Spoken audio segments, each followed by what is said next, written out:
Welcome. Come in. Don't be scared. At least, not yet. When was the last time you visited your favorite restaurant? A place where you know everything on the menu. A place where you know everybody and they know you. In tonight's putrid potboiler, married couple Julian and Harriet are sitting inside a restaurant. But it's not their favorite, no. Rather, they're sitting in a restaurant full of people different from them, even foreign. And this makes them very uncomfortable. Their waitress is about to serve them a platter full of bad memories and just desserts. Gather round. Look into the light. Look deep. Open your imagination and listen to the story called Sweet Retirement.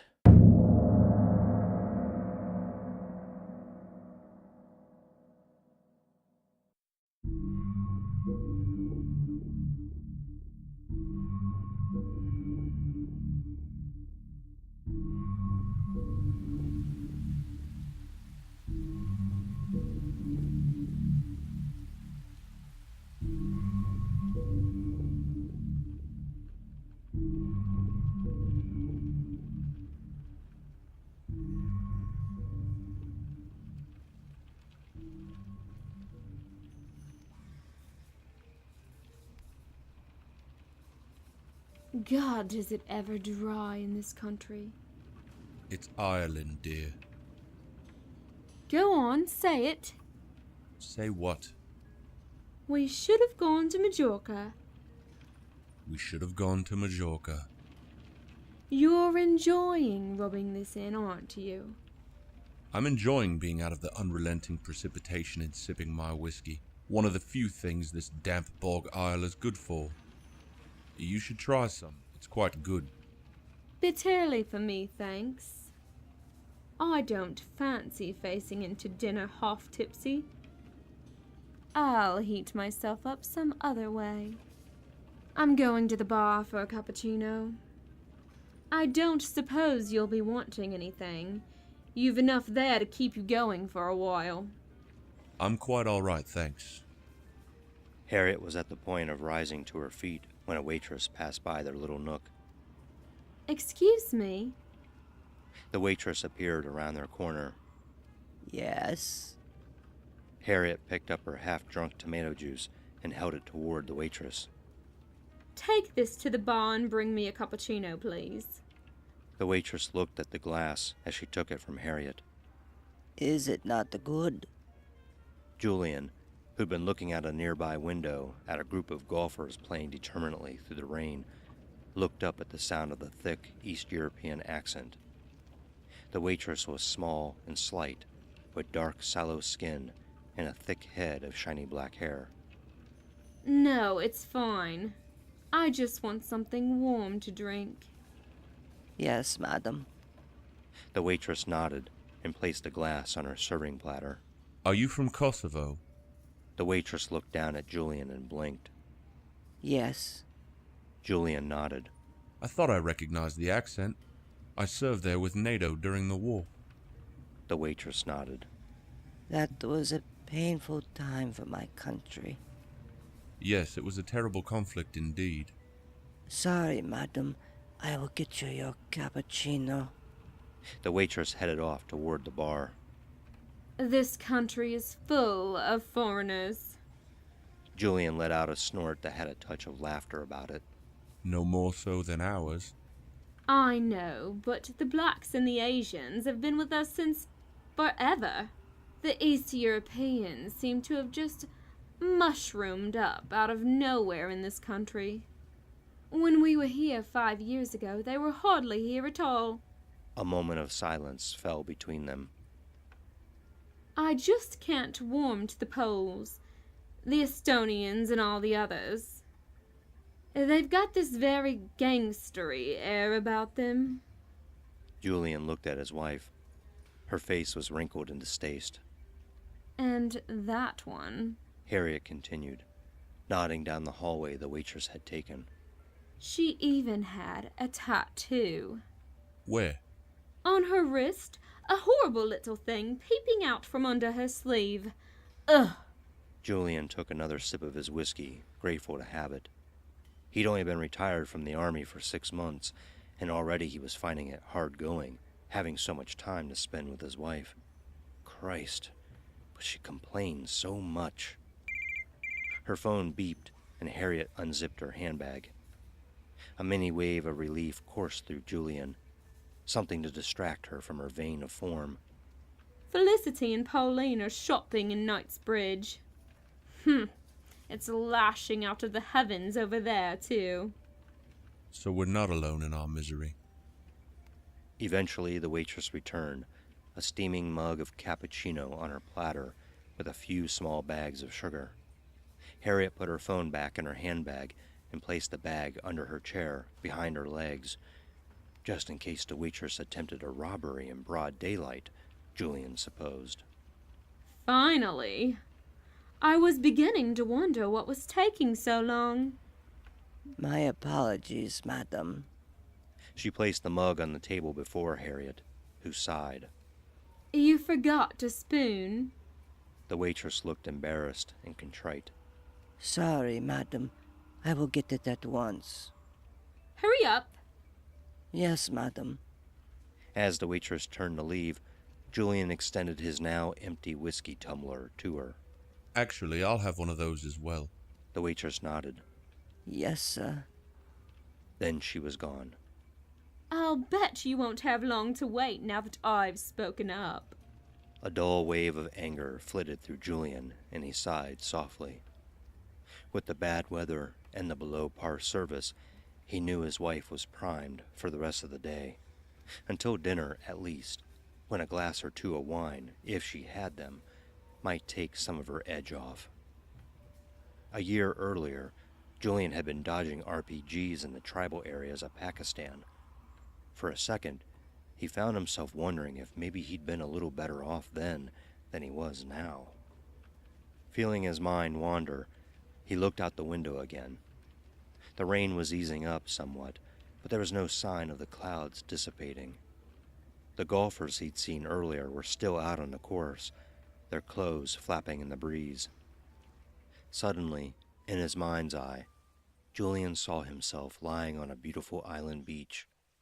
A shimmering blanket of green water before him, a glorious, cloudless sky above him, from which the sun beamed down upon his bronzed form. And beside him, a beautiful woman, not his harping, whinging wife, of course, but, yes, his daughter Felicity's friend, Amber. Her achingly sweet body, brown and shining. Here you go, madam. The waitress returned and placed a spoon on the table before Harriet. The waitress's sleeve rode up a little, and Julian spotted the tattoo on her wrist. It was a wheel. Julian immediately recognized it as the 16-spoke chakra representing the traveling heritage of the Romani people. Julian's cappuccino mug slid off the side of the waitress's platter and crashed onto the table. Ah! Julian yelped in agony as the burning fluid splashed his hand and drenched his trouser knee. Oh, sir, I am so sorry. You imbecile! You stupid fucking gypsy. Well, don't just stand there. Get some towels. Julian looked up, and what he saw made him blink. He found himself staring into the eyes of the waitress, but to Julian, it was like a different person stood before him now. Gone was the keen-to-please girl of earlier. In her place was a woman with nothing but cold steel in her gaze. The waitress showed no sign of complying with Harriet's order, remaining rooted to where she stood. Did you hear what I told you? I said get some... The waitress snapped her head toward Harriet. Be Quiet. Harriet went silent, a shocked look on her face. The waitress looked back at Julian. You want to be on an island, yes? Julian stared at her, dumbfounded. It was a few seconds before he could manage a word. How? Then so be it. In a low voice, she began speaking in a language that Julian didn't understand. Alisa, I am the His stomach rolled. But he'd heard something like it before, hadn't he? Yes, in Kosovo. He'd been drinking with some army colleagues in a back alley bar in Pristina when an old gypsy woman had come up to their table selling trinkets. Having had a little too much to drink, one of the officers at the table, a Lieutenant Willis, had kicked her and shoved her away with his boot, and she'd fallen to the ground. As Julian and his colleagues had laughed at the woman's misfortune, Willis had added insult to injury by rising to his feet and proceeding to urinate on the woman as she tried to right herself. When Willis had gone dry, he'd sat down again, beaming with pride and alcohol. As he laughed and continued with his drink, the old woman had risen to her knees, her eyes fixed on Willis, speaking in a language that none of them had recognized. The following morning, Willis had complained of finding urination quite painful. His problem had intensified over the ensuing days to a point when he wept with dread at having to go to the toilet, shrieking through the experience.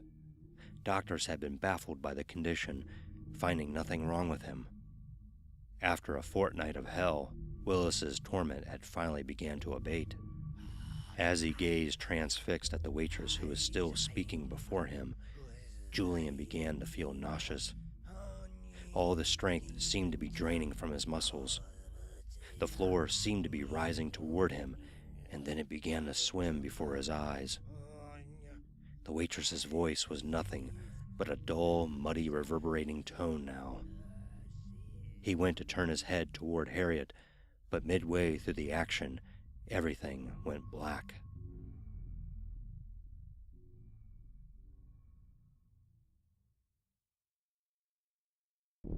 Julian! Julian! Harriet, shrieking beside him. Julian, we're sinking! Julian! Julian looked down. Christ, what was he standing on? Crystal logs of some kind? He looked around him. Yes, whatever they were on, they were sinking all right. They were surrounded by a strange white substance that they seemed to be going down through. Julian! His wife, her voice close to breaking now, he imagined. Her screaming was so loud. Movement caused him to look up.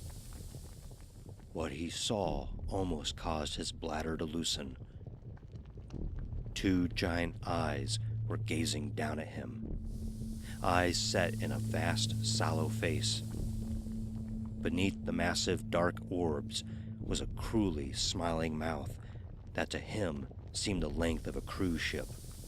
With dawning horror, the realization of where he was began to rise within Julian in a dreadful swelling wave. He looked behind him frantically. His fear became almost disabling when he saw the chair he'd occupied only a few moments before, now towering over him like some bizarre colossus from a science fiction movie. Christ, no, it can't be, he panicked. No, it's just a dream, just a nightmare. He'll wake up any second now. But he didn't. This was reality, all right. He was in his own cappuccino mug. Harriet's screaming took on a new and terrible intensity. Hearing agony now on top of terror, Julian looked sideways. Harriet's side of the sugar log island was sinking beneath the brown fluid of the cappuccino, and his wife's legs below her knees were immersed in the liquid. The fluid was steaming, its heat almost too much for Julian to bear. Suddenly, his screaming wife was up to her waist in the fluid. Her face was redder than the worst sunburn she'd ever endured. Ignoring her outstretched arms, Julian looked about him. He knew he only had seconds, if even that. He had to make a break for the white stuff that surrounded him. The foamed milk his close to breaking mind clarified. And then the sugar beneath him went under. He screamed as the searing fluid rose quickly toward his knees and then beyond. Roaring in pain, he looked sideways to see his wife, her face purple and blistered from the appalling steam heat, disappear beneath the brown. As the roasting liquid seared his genitals and continued upward, Julian's last thought was that he could feel his legs actually dissolving away. Then, there was nothing.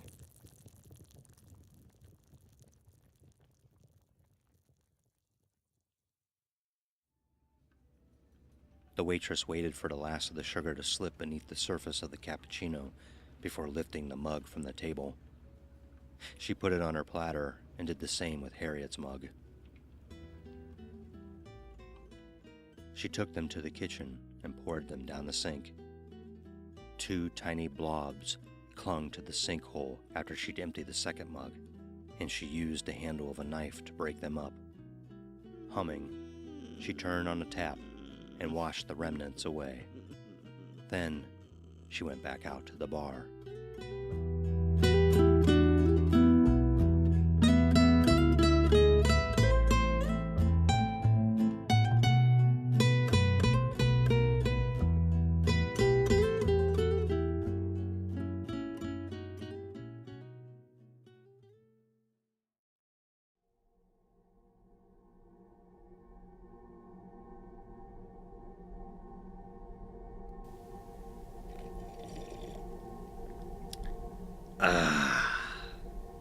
Now that's a tasty cup of karma.